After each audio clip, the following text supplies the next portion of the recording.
Hello friends, welcome back to my channel. तो आज हम बात करेंगे हार्मोनल इम्बैलेंस के बारे में। तो हार्मोनल इम्बैलेंस होता क्यों है, कैसे होता है, एंडोक्राइन सिस्टम क्या है, उसके बारे में आज हम डिस्कस करेंगे। हमें पता कैसे करना है कि आपको हार्मोनल इम्बैलेंस हो गया है, जैसे सडनली से आपका वेट गेन हो जाना, या फिर आपको पीसीओडी का पीसीओएस का प्रॉब्लम होना, हेयर फॉल होना बहुत ज़्यादा, स्किन इश्यूज आना जैसे कि एक्ने वगैरह हो गया, और दूसरा है आपको डायबिटीज़ या फिर ऐसे थकान रहना, मूड स्विंग्स रहना, इनफर्टिलिटी की प्रॉब्लम्स है, प्रेगनेंसी रिलेटेड इश्यूज हो सकते हैं, या फिर आपका पीरियड्स इरेगुलर या फिर बहुत ही ज़्यादा एक्सेसिव पीरियड्स हो रहा है। तो ये सारी चीज़ें हैं हार्मोनल इम्बैलेंस की वजह से हो सकते हैं। अगर हमें मेडिसिन नहीं यूज़ करना है जिससे हमें साइड इफ़ेक्ट्स होते हैं, अगर आप हार्मोनल इम्बैलेंस को विदाउट एनी मेडिसिन सिर्फ लाइफस्टाइल और डाइट से चेंज करना चाहते हैं तो इस वीडियो को पूरा देख लीजिए। अगर वीडियो पसंद आए तो प्लीज़ सब्सक्राइब कर लीजिए। तो आज चलिए देखते हैं कि हार्मोनल इम्बैलेंस में सबसे पहले क्यों होता है, हार्मोनल इम्बैलेंस होता क्यों है, और हमारी बॉडी का जो एंडोक्राइन सिस्टम और हार्मोनल इम्बैलेंस का क्या कनेक्शन है। तो हम आइए देखते हैं डिटेल में। Hello everyone, welcome back to my channel. This is dietitian Sharda. तो आज हम बात करेंगे हार्मोनल इम्बैलेंस के बारे में। Hormonal imbalance weight gain, hair fall, acne, pimple, skin issues, थकान रहना, मूड स्विंग्स रहना, पीरियड के रिलेटेड इश्यूज होना, फर्टिलिटी इश्यूज होना, डायबिटीज़, थायराइड, पीसीओडी, पीसीओएस, ये सब जो है प्रॉब्लम्स, इसका मेन रूट कॉज होता है हार्मोनल इम्बैलेंस। तो आज हम डिस्कस करेंगे हार्मोनल इम्बैलेंस क्यों होता है, कैसे हार्मोन्स को बैलेंस करना है नेचुरली, लाइफस्टाइल चेंजेस और डाइट से, और हम एंडोक्राइन सिस्टम कैसे रिलेटेड होता है हार्मोन से या फिर हार्मोनल इम्बैलेंस से, ये भी देखेंगे। एंडोक्राइन सिस्टम क्या है? एंडोक्राइन सिस्टम एक कॉम्प्लेक्स नेटवर्क है जो ग्लैंड्स और ऑर्गन्स से कनेक्टेड होता है, जैसे कि hypothalamus, pituitary gland, thyroid, parathyroid, adrenals, pineal gland, ovaries, testis.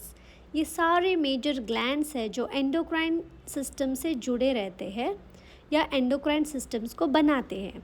Hormones क्या है? Hormones are nothing but chemical messengers in the body. पता कैसे करें कि आपकी बॉडी में हार्मोनल इम्बैलेंस हुआ है? सबसे पहली बात, ज़रूरत से ज़्यादा भूख लगती है, खाना खाने के बाद भी सेटिस्फैक्शन फील नहीं होता, आपका वज़न कम नहीं होता है या sudden weight gain without any reason, या आप पूरे दिन टायर्ड या थकान महसूस होता है, रात को जल्दी नींद नहीं आती है, या excessive dry skin, irregular periods या फिर एक्सेसिव पीरियड्स है, पीरियड्स के टाइम बहुत ज़्यादा पेन या क्रैम्प्स होता है, फर्टिलिटी और प्रेगनेंसी रिलेटेड इश्यूज़ है, पीसीओएस, थायराइड, ओबेसिटी, डायबिटीज़ है, तो इनसोम्निया है, तो बहुत ज़्यादा चांसेस है कि आपको हार्मोनल इम्बैलेंस हो सकता है। तो क्वेश्चन इज़, इसको बैलेंस कैसे करें? तो मैं आज आपको बताऊंगी 7 ways to reverse hormonal imbalance, या अपने हार्मोन्स को बैलेंस कैसे करें। तो सबसे पहला है हेल्दी फैट्स। यस, आपके डाइट में हेल्दी फैट को ऐड करो। हार्मोन के लिए बहुत बहुत ज़रूरी है फैटी एसिड्स और कोलेस्ट्रॉल। एसेंशियल फैटी एसिड्स अगर बॉडी में कम है तो आपको एंडोक्राइन सिस्टम से काम नहीं करेगा। जो आपका एंडोक्राइन सिस्टम है, अगर आपकी बॉडी में हेल्दी फैट्स नहीं है तो जो आपका एंडोक्राइन सिस्टम है वो सही से काम नहीं करेगा। हार्मोन प्रोडक्शन और सिंथेसिस के लिए हेल्दी फैट्स की ज़रूरत पड़ती है। हेल्दी फैट वेट लॉस में भी हेल्प करता है indirectly by reducing unhealthy fat. तो हेल्दी फैट विटामिन एब्जॉर्प्शन में भी हेल्प करता है। हार्मोनल इम्बैलेंस में 4 टाइप के फैट को अवॉइड करना है। सबसे पहला है ट्रांस फैट, और दूसरा है रिफाइंड ऑयल, अवॉइड कर दीजिए। कोल्ड प्रेस्ड ऑयल यूज़ करना शुरू कर दीजिए, जैसे कि कच्ची घानी का तेल। एक्सेसिव ऑयल यूज़ नहीं करना है, जैसे हम लोग खाना बनाते, ऑयल कम यूज़ करना है। डीप फ्राइड फूड्स नहीं खाना है, अवॉइड करना है। फ्रोज़न फूड्स जो होते हैं अवॉइड करना है। जो भी बेकरी फूड प्रोडक्ट्स होते हैं जैसे कि फ्रेंच फ्राइज़ हो गए, बर्गर, पिज़्ज़ास, उसमें हाई कोलेस्ट्रॉल, हाई फैट होता है, सो अभी question is what kind of fats to be added. तो जो गुड फैट है वो किस में पाया जाता है? सबसे पहला है ओमेगा 3 फैटी एसिड्स, ओमेगा 3। तो वो वेजिटेरियंस के लिए बेस्ट ऑप्शन है वॉलनट्स और फ्लैक्सीड्स।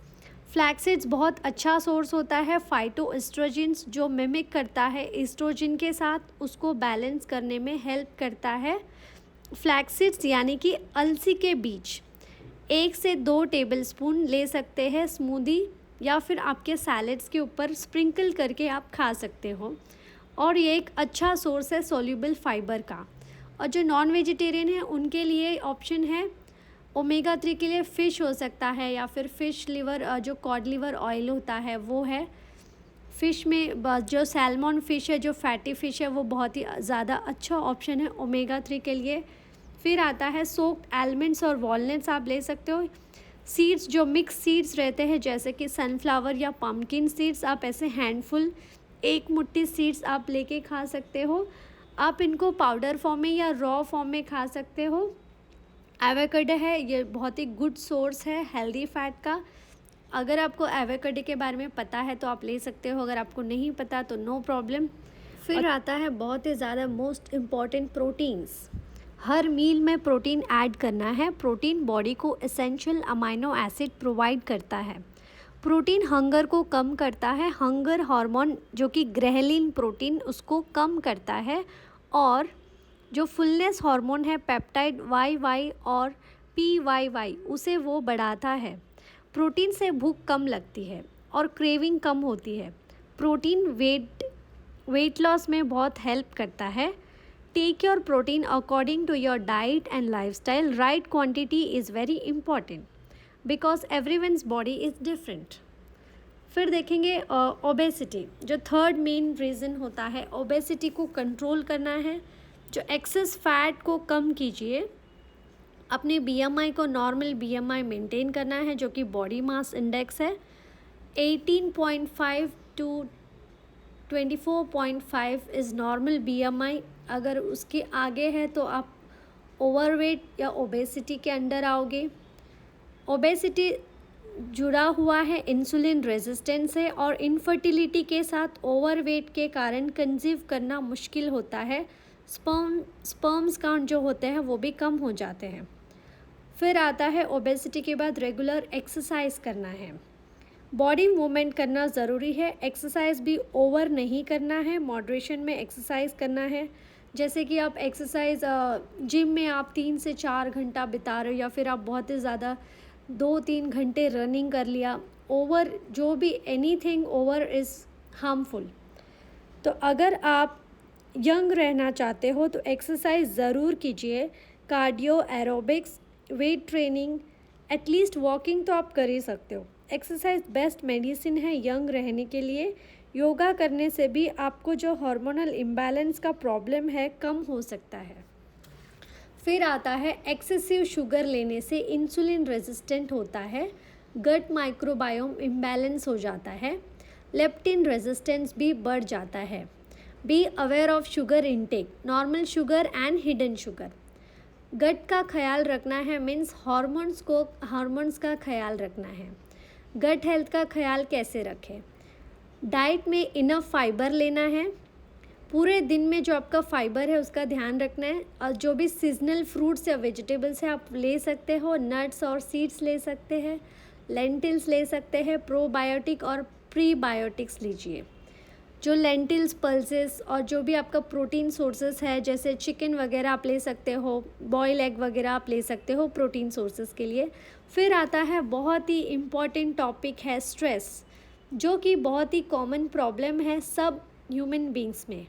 स्ट्रेस सबसे ज़्यादा अफेक्ट करता है उन लोगों को जो इनफर्टिलिटी प्रॉब्लम्स को फेस करते हैं, जो कंसीव करना चाहते हैं बट नहीं हो पा रहा है। स्ट्रेस मेजर रोल प्ले करता है infertility problems. Control your stress by meditation, pranayama जैसे कि breathing, spa, massages, music, specially relaxing music जो होता है वो आप सुन सकते हो। फॉलो योर हॉबीज़, जैसे आप घूमने जा सकते हो, स्पेशली क्लोज टू नेचर। आपको नेचर के साथ, जो नेचर में आपको जो मन की शांति मिलेगी, जो आपको स्ट्रेस कम होने में हेल्प करेगा, क्लोज टू नेचर। नेचर आपको रिलैक्स करेगा। और लास्ट टिप है जो बहुत ही ज़्यादा ज़रूरी है, वो है sleeping. Minimum 8 hours sleep is compulsory.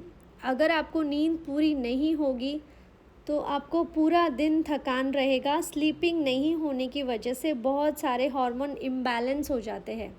अगर आपको नींद पूरी नहीं होगी तो आप पूरा दिन थका हुआ महसूस करोगे और आपको ऐसे लगेगा कि बहुत ही ज़्यादा थक चुके हो, टायर्ड हो बिना कुछ किए। अब कितने भी ज़्यादा टी या कॉफ़ी पी लो, आपको वो जो फ्रेशनेस नींद कंप्लीट होने के बाद आती है वो आपको वापस नहीं मिलेगी। इसीलिए 8 आवर्स कंपलसरी स्लीप होना ज़रूरी है। आपका जो मील टाइमिंग है उसे मेंटेन करना है, लाइक ब्रेकफास्ट, लंच, डिनर और टाइम पे खाना है। और जो भी खा रहे हो आप, राइट क्वांटिटी ज़रूरी है, राइट टाइमिंग ज़रूरी है। और सबसे मेन बात है, आपको एक्सरसाइज करना है। डाइट के साथ अगर आप अच्छे से एक्सरसाइज करेंगे और आपका जो स्ट्रेस फ्री लाइफ, जो लाइफस्टाइल को मेंटेन करेंगे, तो आप अपने हार्मोनल इम्बैलेंस को रिवर्स कर सकते हैं, कंट्रोल कर सकते हैं। अगर आपको ये वीडियो अच्छा लगा तो प्लीज़ मेरे चैनल को सब्सक्राइब कर लीजिए। Thank you.